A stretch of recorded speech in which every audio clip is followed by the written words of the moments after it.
Against all odds, the Philippines has managed to become one of the fastest growing economies in the world.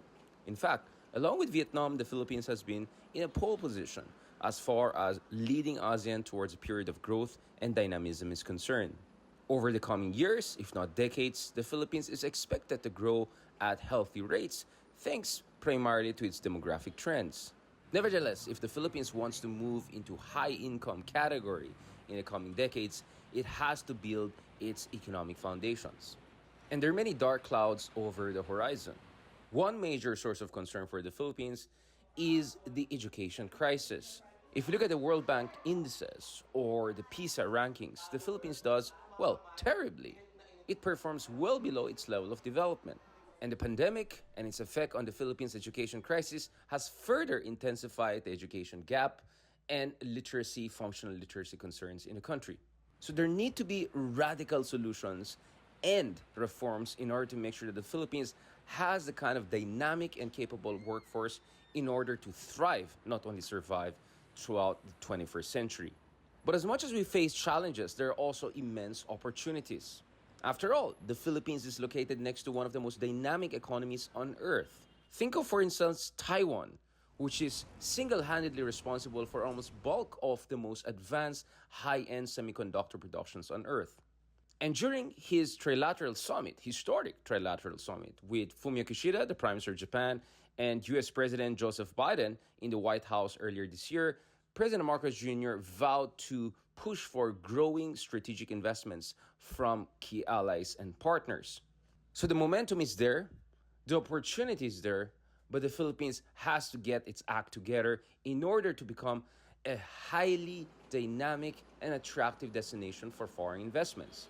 In order to better understand the new challenges and opportunities facing the Philippines and how to prepare ourselves, build our foundation, what kind of reforms we should institute, and how to make the most out of our own new strategic sweet spot, nowadays we have a very special guest. Senator, thank you for joining us again. Well, not again. Actually, this is the first time, but we hope to have you more in No, the but we future. talk over Twitter. That's why it Exactly, seems like we've exactly. been talking for a long time Right, already. I know. Yeah. This is kind of like a weird deja vu. Now, Senator, obviously there's so much I want to discuss with you. You're one of the wonky guys in the Senate. You know, I know that you keep up, with data, with latest development in our foreign defense policy. Now, but before going there, let's first talk about specifically your committee, what you have been doing in the Senate so far, and of course the role of the Philippine Senate when it comes to dealing with national security and foreign policy Okay. issues. Well, I chair two committees.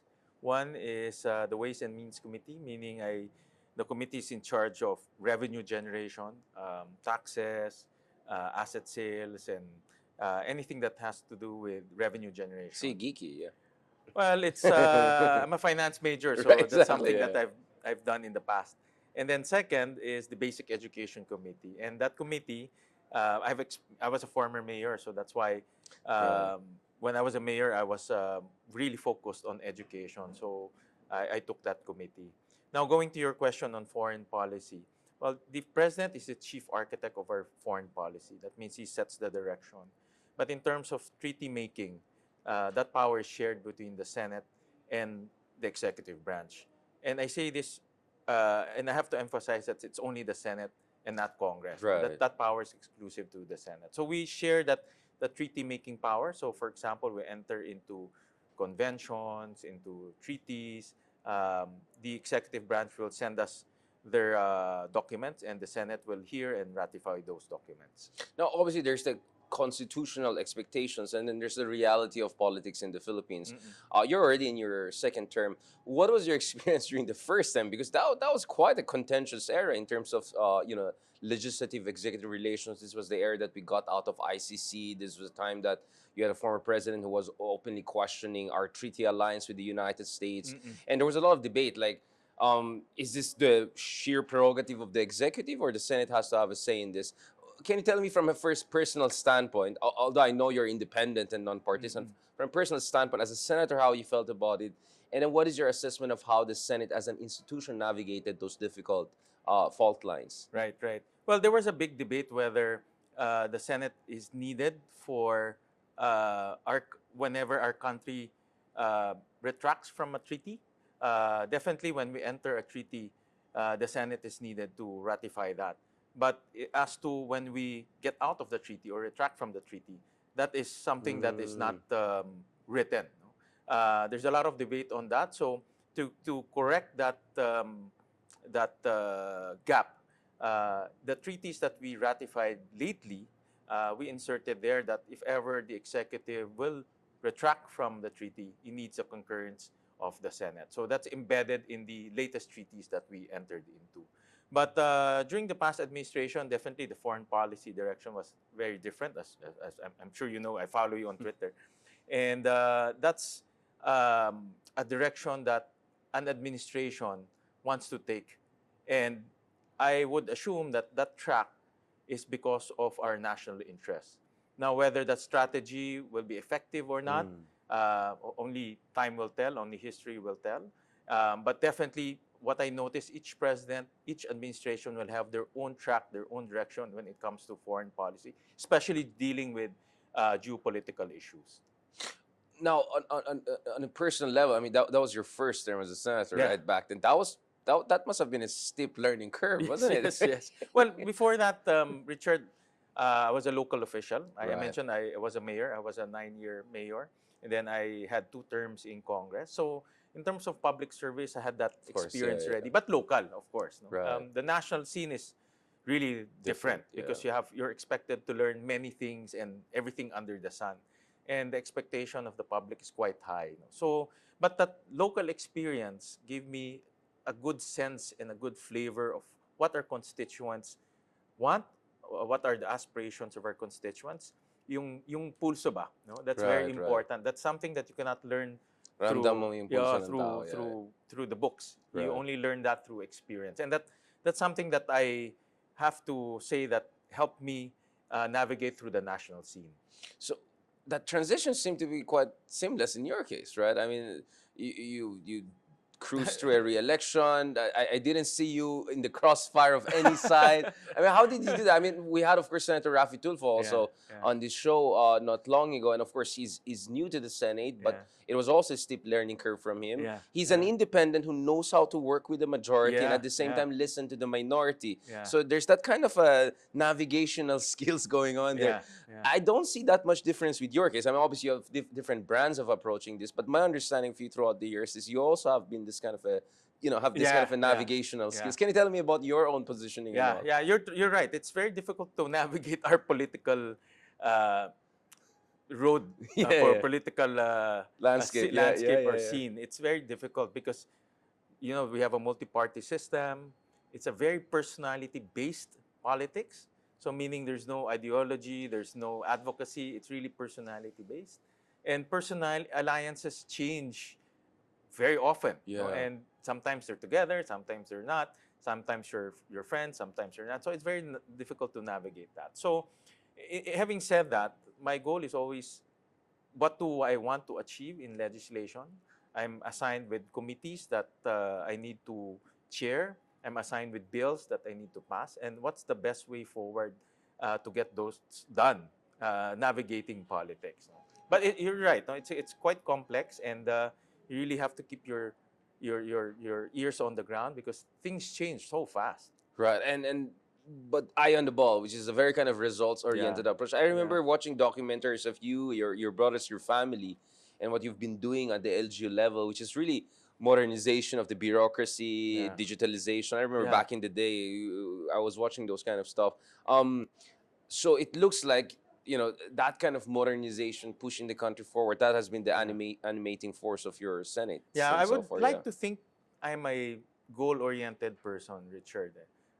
So, what's my goal? And then, politics is the jungle that I need to Right. navigate in.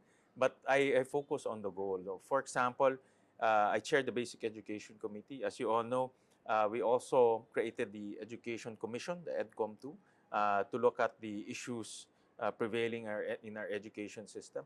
So, the goal here is to uplift Let's our talk about education that. system. This is very important issue. So Let's talk about that's a education. goal. That's a goal. Yeah, and it's very difficult because along the way you have to navigate through the political scene, and that's something that is quite dynamic.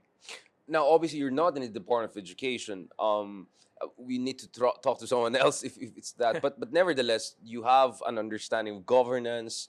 Yeah. You have an understanding of the challenges we face in the realm of education. Can you tell us a little bit about that? Because I've heard from some of our allies and friends who want to help the Philippines. Because in Yeah. this show, we have ambassadors, Yeah, we have that's representatives of true. different countries. One of them, I'm not going to say who, said something like this could be a ticking time bomb if we don't deal with the looming crisis in the education Yeah. sector. Yeah. I teach in what is considered as a premier university in the country, and yet sometimes, I have colleagues who are complaining that it's not the same level in terms of language proficiency, the things that you would expect from someone studying, somewhere like a premier university or Yeah. something like that. So that's kind of troubling. So imagine what is the kind of a median university, Yeah. and obviously what's happening at the university level is a reflection of what's happening below, because these folks are coming from somewhere, Yeah. right? Yeah. So can you tell me about what is your understanding of the education crisis? When I'm talking about crisis, I'm looking at the PISA Yeah. rankings, right?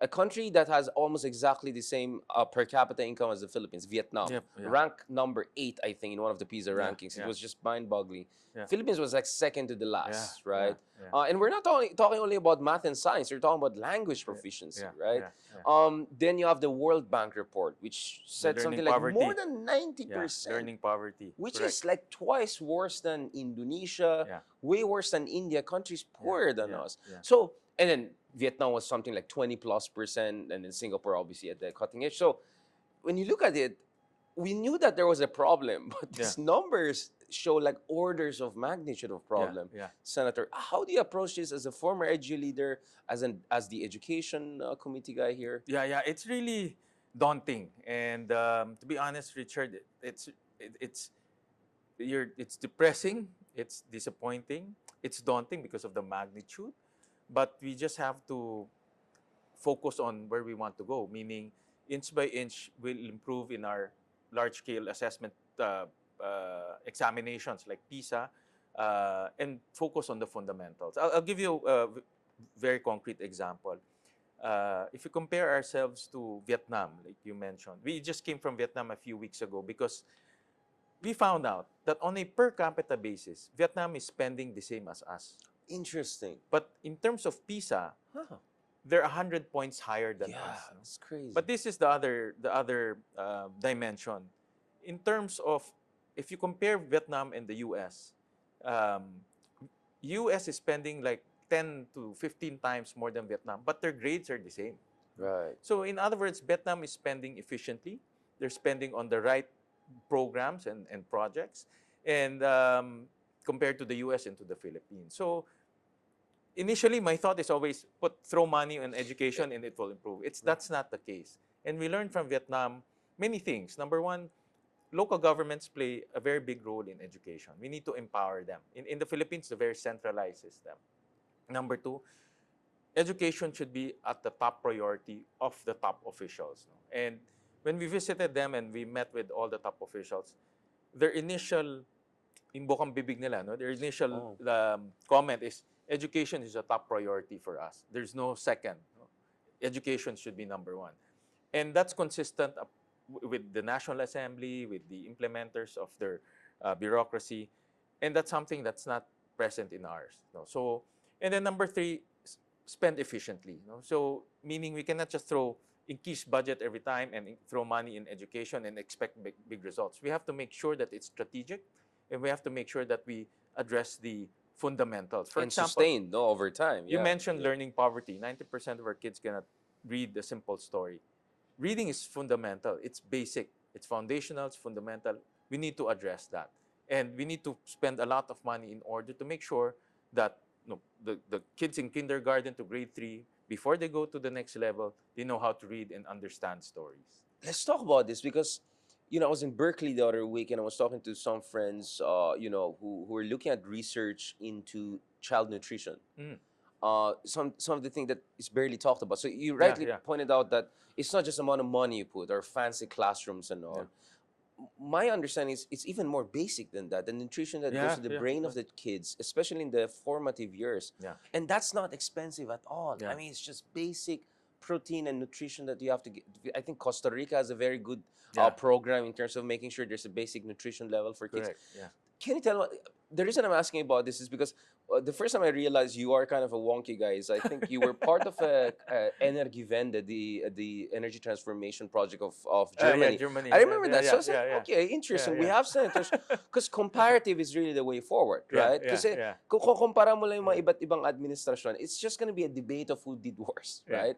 But if you look at other countries, who is getting it right? What is the yeah, best practices? Hindi lang sa mga first world country, but yung developing countries peers yeah, natin. yeah, Biglang, oh nga no, yeah, oh nga no. yeah, So the reason I want to ask you is because I know you're a guy who goes around and tries to get information here and there. I mean, yeah, whether it's in Vietnam, Indonesia, Costa Rica, whatever. yeah, Can you tell me about your understanding of that? Because we need that kind of a comparative understanding, yeah, right? yeah. If you want to move forward. Yeah, well, we've been going to different countries for education. I'll just Please, focus yeah, on yeah. education first. And you mentioned about international partners, and let me take this opportunity to thank them. No? You're absolutely correct Please. that a lot of embassies and international partners are open now in partnering with the EDCOM, with the Education Commission. For example, our study tour to Australia was completely paid for by the Australian embassy here. Our study tour a few weeks ago in the US was completely paid by the Right. US embassy. So meaning they want to help. We have Yes. international partners who want to help. Now, the international exposure that we're taking advantage of is really to look at trends and some best practices and what we can apply to the Philippines. Admittedly, Richard, some of them are too advanced, no? Because Exactly. Yung yeah, comparable orange to orange, yeah, apple to apple. yeah. Yeah. Like for example, in the US, we picked up the concept of community college, no? And we have local universities and colleges here, but it's not the same design as community college, no? Wherein the community college is actually a pathway for high school students to go into to learn skills or to get a degree. No? We don't have that the same equivalent here in the Philippines yet. No? So that's one of the things that we are studying that, to apply to our local colleges and universities so that there are pathways for a senior high school to go into, whether they want to go to work, they continue their technical skills, or they go get a degree. So may mga mapupulot ka rin that you can So ano implement mga here. napupulot natin so far? What are the things that stood out for you na applicable sa Pilipinas na hindi kailangan billion-billion ng dolyares or fancy, classrooms or something like that? Yeah. You know, when Low-hanging fruits. yeah, Yeah. when we went to Vietnam, I mentioned earlier that they keep on mentioning education as priority. In the Philippines, when we trifocalize the education, diba? May DepEd, merong CHED, merong TESDA. If you notice, each of them will have their own vision and mission. But it's not cohesive. Aligned, yeah, Not yeah. cohesive. That's why if you're a high school student, it's a dead end for you sometimes because when you go to TESDA, you cannot go to college. And when you go to college, you cannot go to TESDA. I see. So what May silo sila. yeah, they're silos talaga. Yeah. That's how they operate. So we're thinking of pushing a council, a council headed by the president, so that the president will be the chief educator of our country, dictating and creating the vision for the entire education system, so that these three will talk, and there's a direction that we want to go. For example, I'll give you a specific example. Please. Teachers. In order to improve learner outcomes, you need to have good teachers. But teachers come from our colleges, which is beyond beyond DepEd's reach. No? Yes, you're So you right. need to have that continuum and that direction from the top so that all of these things will be seamless and put together. So there's a disconnect here. There's a disconnect. Honestly, this is the first time I There's a hear this. disconnect. I'm so glad we raised this issue. Honestly, Yeah. I want to talk, and we'll talk about that shortly. Now, I mean, we want to talk about investments and a lot of other issues, our relations with China, among others. But this is, to be honest, probably even more important. I'll be honest, because as a nation, you're not going to be dynamic and robust if you don't solve this education. So one of the things you identified is bureaucratic alignment and cohesiveness among these different branches of our educational institutions. Yeah. Okay, so that's one thing. And is there any move in that direction to fix that? Well, the proposal is to come up with what we call a National Education Council, so headed by the president, and then, of course, the three main branches will be there, and also the private sector. We also need to make sure that the private sector is part of the education system. At the end of the day, we're producing the future workforce of our country. So they're invested in it. That's human We capital. need to make sure that the workforce will seamlessly go into the industries or to the corporations. And those corporations, uh, the skills that they will learn, the knowledge that they will learn, are useful to the corporations, because there's also a big issue on job skills mismatch. And the only way to solve that is to make sure that the private sector is part of the education system. Senator, obviously now we're going to transition more to strategic issues, but this is still relevant. Now, since last year, in my own little capacity, and I've been talking to people, whether it's the U.S. Embassy in Tokyo about trilateral cooperation, or in Taiwan about, one of the issues we look at is semiconductors. Yeah. How the Philippines can build a niche Oh, wow. in packaging design, in this chip wars, right? Yeah. How can we get into this Yeah. and something make out of it? So we have been having discussions since last year, way before this latest trilateral summit, which raised it. So, Salamat to just we're moving there. One of the things that keeps up coming up in our discussion is, I mean, some are more optimistic than others, is how do we also make our education system ready to produce the kind of human capital we need to get involved in next generation technologies. Na hindi lang tayo assemble ng intermediate or low end electronics or Yeah. but we move up because the ROI is really huge, Yeah. right? Wow, that's an excellent topic, Richard, and that's a super important topic. Semiconductors. Semiconductors are the new oil, or the new Yeah. warfare, and 80% of 80% of the world's advanced chips come from Taiwan. Which is just 1 hour away It's from 1 hour I mean, away. It's insane. It's so close to us. And I think the whole world agrees that they need to diversify, in terms of where the supply is coming from. And that's, again, I hate to say this, but we have to go back to Vietnam. Samsung built a huge factory in Vietnam. They moved their cell phone manufacturing and their semiconductor manufacturing out of China and to move to Vietnam. And when we were there, we heard that Apple is now through Foxconn. No? They're also moving Taiwan, to Vietnam. So Vietnam is getting all of these things. No? May Vietnam envy na tayo. I mean, let's be honest, yeah. That's why I'm not surprised they will surpass us in terms of economic size. No? But the question here is, how come we're not getting it? No? Like you said, we're only an hour away from Taiwan. We're only a few hours away from, an hour away from Hong Kong, a few hours away from Shenzhen. How come they're moving to Vietnam? When I was talking to SAP, the semiconductor group, their aspiration is to move us up the value chain. Not only just producing the normal intermediate semiconductor items, but really move up the value chain. But you need two things. No? Number one is a robust supply chain, which we don't have. And then number two, education. We need to have the workforce that is equipped with skills that can work in the semiconductor industry.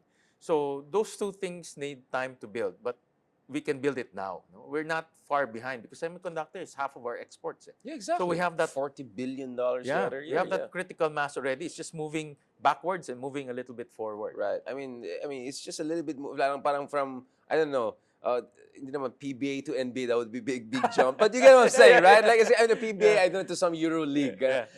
We can get there. The ingredients are there. Right? Yeah. We're there now. We're there. I mean, this is really an exciting topic because you can see a country can quantum leap. Yeah. If you get hooked into the production chains, then boom, you can go there. What is your understanding of the like? For instance, do you think we should also have our own Chips Act? Yeah. The reason I mentioned this, Senator, you know me, I'm quite a spicy guy on Twitter, and sometimes I get into fight also with some of the I see that also with the economists, also with the economists, but right? it's a healthy discussion. But it's a healthy discussion, like right? Because I don't like yung mga turfing na. I said, we need an industrial strategy here, right? Because the era of leave it to the market, it's dead. Yeah. And you got, I was just in Berlin, Germany. We met Chancellor Scholz. We had discussions about this. We were in the U.S. They're also talking about made in America. This is not just Trump. This is Biden. Yeah. Everywhere I go, Japan, we were with them, METI, we discussed folks. And within a few weeks after we met them, Japan launched that $60 billion semiconductor, strategy. Yeah, So yeah, everyone is on the move. Hindi lang yung mga rising powers, but yung mga old powers, yeah. So do you think we need a CHIPS Act, not multi-billion, but say 100 million pesos or Yeah. 200 to R&D? Because R&D is really, research and development Yeah. is everything, right? I think we need it of course we cannot give a lot of subsidies. No, CHIPS Act is built on a lot of subsidies to attract uh, uh, TS what's Taiwan TSMCS, TS, yeah, yeah, Taiwan's Taiwan semiconductor says, Semiconductor, yeah. no, TSMC. C. Yeah. So I don't think we cannot compete with the US in terms of that scale, but I think we can in terms of fixing our supply chain. Yeah, yung mga basics. Yeah, Yeah. for example, I'll give you an example. If we do get supplies from abroad, no, to feed into our semiconductor industry, let's make it seamless from the port all the way to our ecozones, from our ecozones back to the ports. So let's make it seamless for them. No? Let's make it hassle-free for these companies. Many of these semiconductor companies that I talk to, all they want is, number one, no red tape. Number two, no corruption. And then number three, no, government hands off. No? Don't harass us anymore. And they will do their business. They will do their business.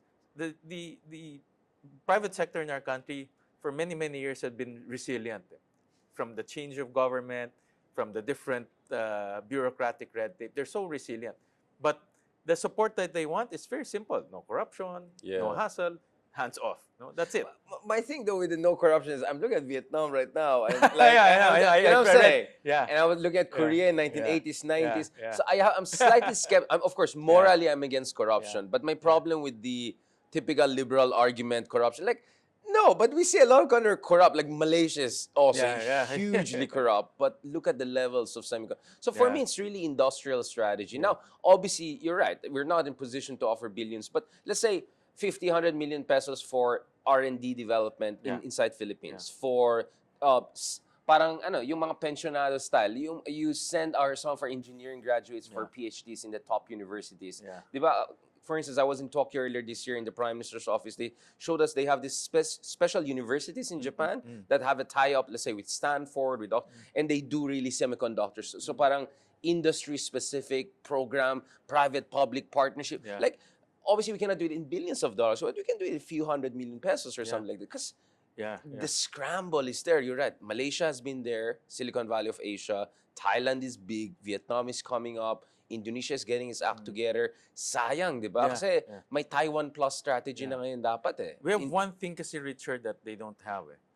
The command of English. Of course, now there's it's even that the quality it's not there yet. The quality is getting affected, but we still, compared to the other practical ASEAN neighbors, we have a good command of English. So in other words, when these investors set up shop here, downtime is very minimal because there's no language barrier. They can just set up shop and get it up and running right away. When we were in Vietnam, we found out that they teach English at grade 6. Now they moved it to grade 3. Oh, wow. And there are now talks to move it to grade 1. Grade 3 sa kanila. Because their thinking is in order to be a global player, they need to have good command of English. They're now realizing that. Wow. But even without good command of English, they're attracting all already of these there, companies. right? Just imagine if they have next level. Yeah, they can speak English. So the world's very competitive. We have to make sure that our graduates will be able to compete with the correct knowledge and with the correct skills. Well, as far as Vietnam is concerned, I understand they also learn Mandarin. Yeah, because of the proximity. So on both Mandarin and English, imagine it, two powerful languages. And speaking of Mandarin, let's talk about China. Because, okay, again, we can have our debates on Twitter and all of that. But my understanding is a lot of Chinese investments across the region, including Vietnam, I won't say it's geopolitics neutral, but it's really driven by geoeconomics, right? Proximity, from Pearl River Delta, supply chains coming down, rising costs in China, efficiency of bureaucracy relatively in Vietnam. Basic infrastructure is very good in Vietnam. I mean, I've been going back and forth because of West Philippine Sea, obviously. Yun yung track ko with Vietnam. Pero syempre, tumitingin din ako at napansin ko, you go to Danang, you go to Yeah, even way yeah. outside, ang ganda ng In Danang, infrastructure. grabe yung development Ganda there. ng Yeah, infrastructure, yung airport nila, di ba? And yeah, then compare mo sa Palawan, no offense, di ba? I mean, yeah. we got definitely better nature, Right. but hindi na. So, what's going on? What is your understanding, Senator Gatchalian, when it comes to the outflow of investments? I saw also another data that showed that ASEAN now has overtaken China as a destination for OECD, meaning first world Mm. country, Western countries investments. But China's investment is also very huge in Thailand, Vietnam, and increasingly in Malaysia and Indonesia. What's your read? Bakit Philippines is kind of missing out? Is it because also of our investment environment, or you think geopolitics slightly plays a role Well, I here? think geopolitics is probably the main That's your reason. reading. That's the main Mm. reason. And I'm looking at it half full, half empty. In a sense, half empty because we're not getting investments from China. There was an attempt through the BRI in the past, no, the Yes. Belt and Road Initiative. But other than the 3 bridges that we got, we didn't get so much. No? Okay, Yeah. let's talk about that because I call that pledge trap, right? Like, debt trap means ang daming pumasok tapos ang laki ng interest rate, di mo bayaran. Pinangako ng $24 billion. Yeah. Ang pumasok lang yung mga some beautification project, mga ganun. Bakit kaya hindi pumasok yung Well, investments I na think malaki? Ano yung basa niyo dyan? I think geopolitics. No? I think geopolitics. Everyone is just waiting and see how this will go. Kasi magulo yung foreign policy natin, gano'n? Well, my reading there is you need time to build confidence. No? And I think the time was very short to enable to 6 years to of be, Digong was short? well, if from what I noticed, no, Mm. I think towards the end of the Duterte administration, there was already a slight change in that policy. If In you their notice, tone.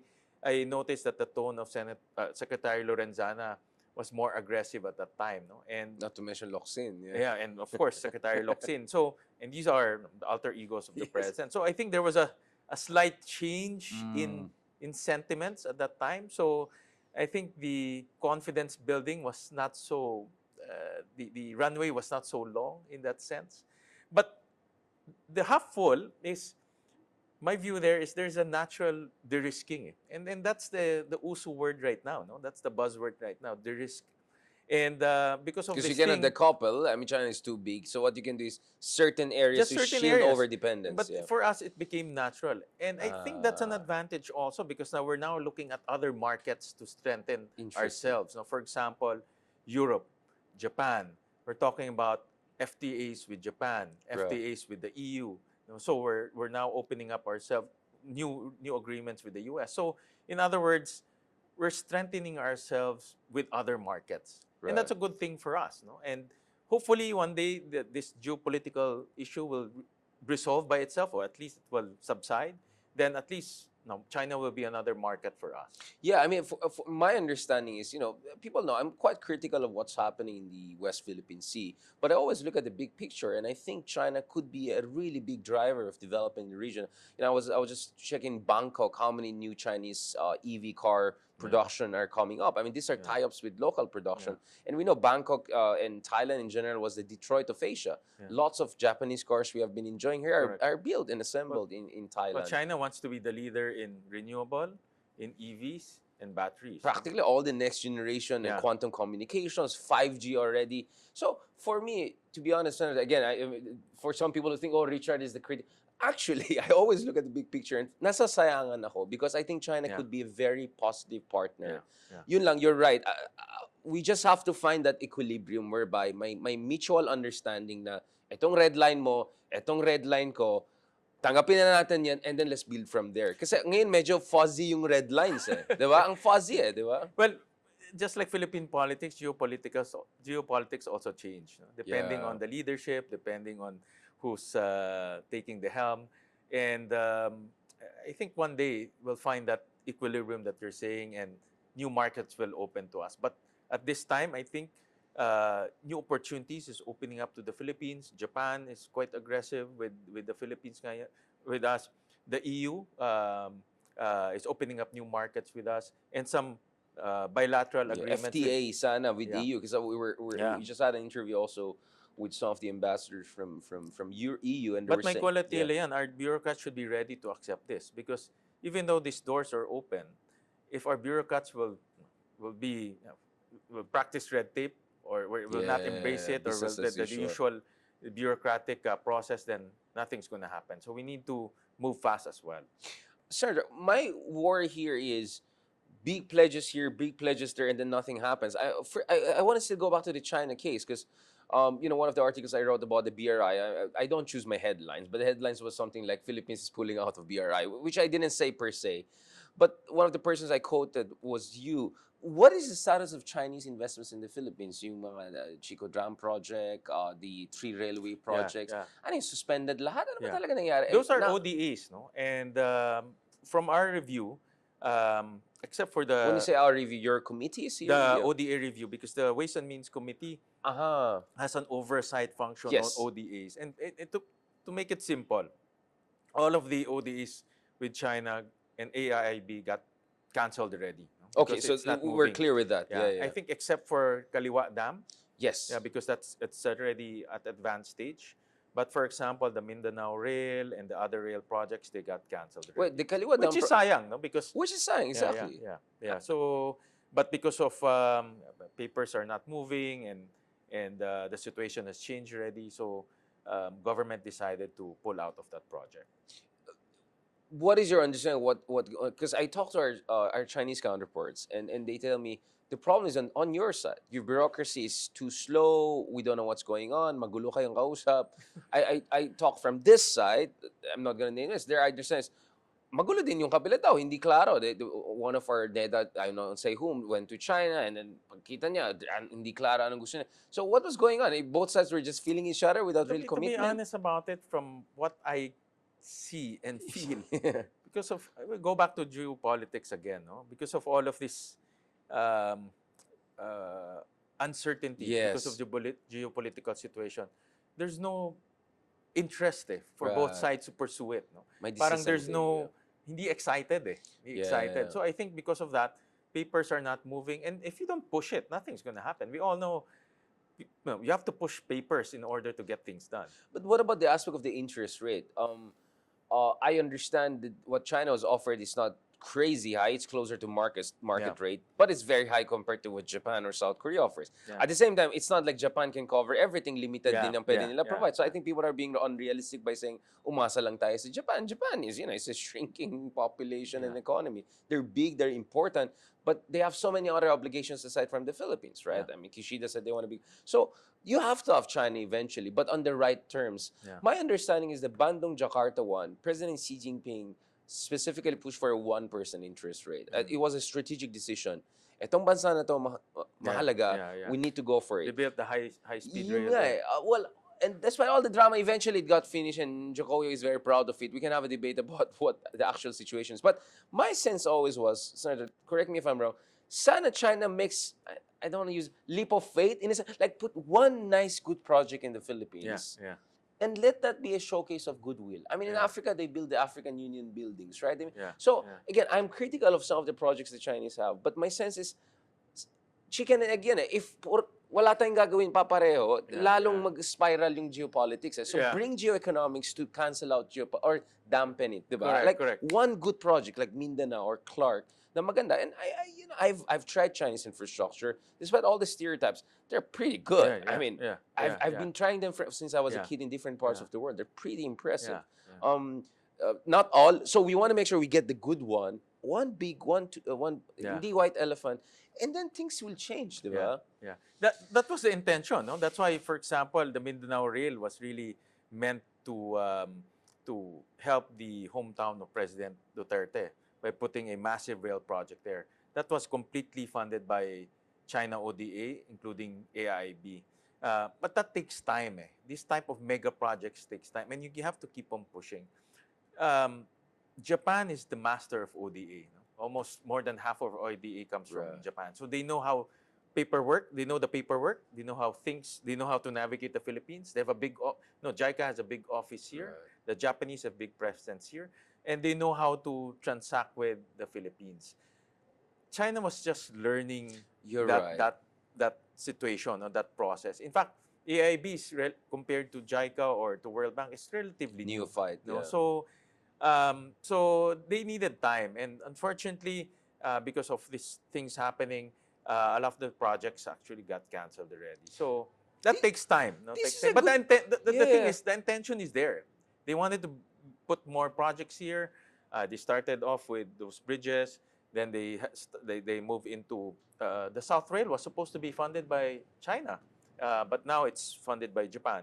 So the intention is there, but it takes time to develop. So what you're saying is we can have actually a positive understanding that this is a learning curve. These are the birth pains of China's economic footprint in the Philippines. Trade is a different issue, right? Mhm.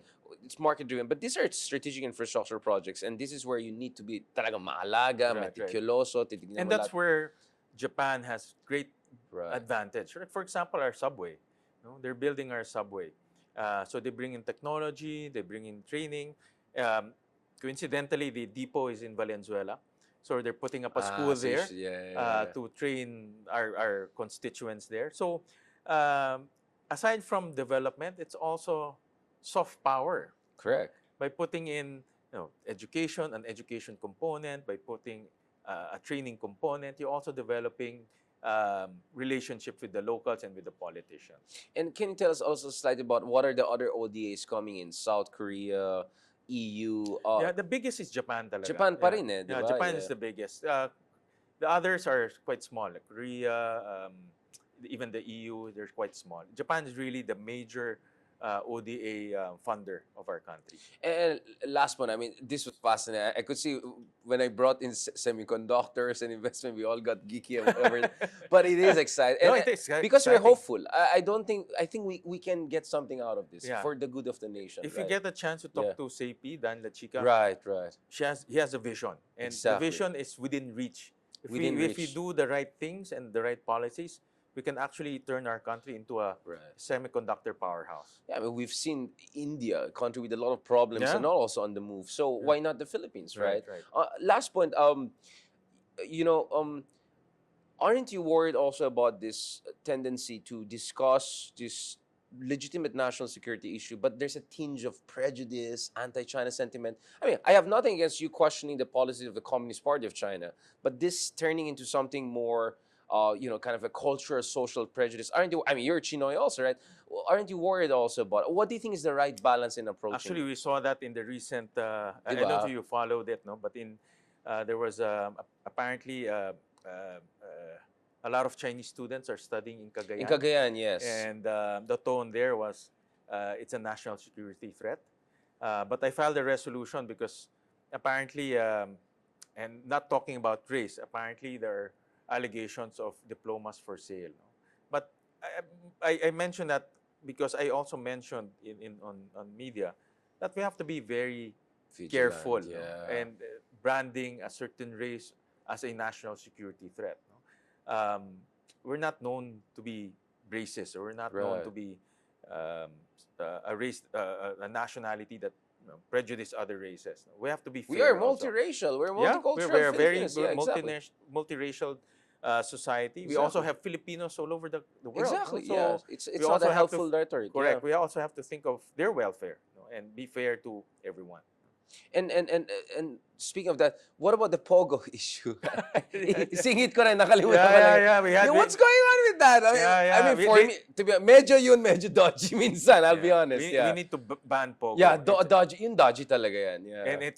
it's hurting our international image. In fact, if just go scan YouTube, you'll see the big media outfits abroad reporting about Yeah. pogos and associating pogos with human trafficking, which is a reality. Which is a We problem. visited Senator Risa and I visited the latest raid in Tarlac, and they rescued 800 people, Jesus and it's Christ. confirmed that I Oh, wow. think 3 or 4 or 5 of them were detained against their will, were Oh. human trafficked, and they were tortured inside. So we need to ban Pogo. It's destroying our image. It's destroying our reputation. It's not the right. It's not the correct investment. It's not the investment that we want to come It's a into the human Philippines. rights problem, Yeah, right? yeah. And why is it taking so long? Is there resistance? Is there like what's going on You know there? what's my biggest fear, Richard, is these Pogo operators. They're criminal syndicates, but they're very smart. They're Of course. organized. They're smart. They know. They study their terrain very well. And we found out through information that they also know how to corrupt and bribe officials. So they're slowly Surprise. Yeah. going up the ladder, no? And I just won't mention Of course, you don't have which, to, but but these guys know how to operate, and that's why they're investing billions here in the Philippines, because they know how that they can get away with it. and to be fair, Chinese embassy here and even President Xi Jinping reportedly also pressured the former government president to go against it. So Yeah, this is yeah. not backed by the Because they, Chinese government. because Yeah, their main clients are Chinese. back in China, right? Correct. So this is also a menace to the Chinese Correct. People's Republic of China, right? Yeah, Almost 90% of the revenue comes from China. That's their right. main clients. But now they're moving into scamming. And apparently, they're scamming people in Southeast Asia, India, and the developing nations. Right. So those are the kinds of investments we shouldn't have. Hopefully, we'll have the right investments coming We from should. China. Quality investments. Quality Yeah. infrastructure investments. On that note, thank you very much, Thank you, Senator Richard. Italian. Thank That you. was Wow, great. went by fast. Yeah, I mean, just like that. I mean, that's really what I happens. think when geeks talk to another geek, it goes by fast. So thankfully, we have other people to remind us. Catch us again next week here on One News. You can also check out the long conversation on Spotify, YouTube, and Google Podcast. I'm Richard Heydarian, and this is The View from Manila, where One News, all sides, all the time.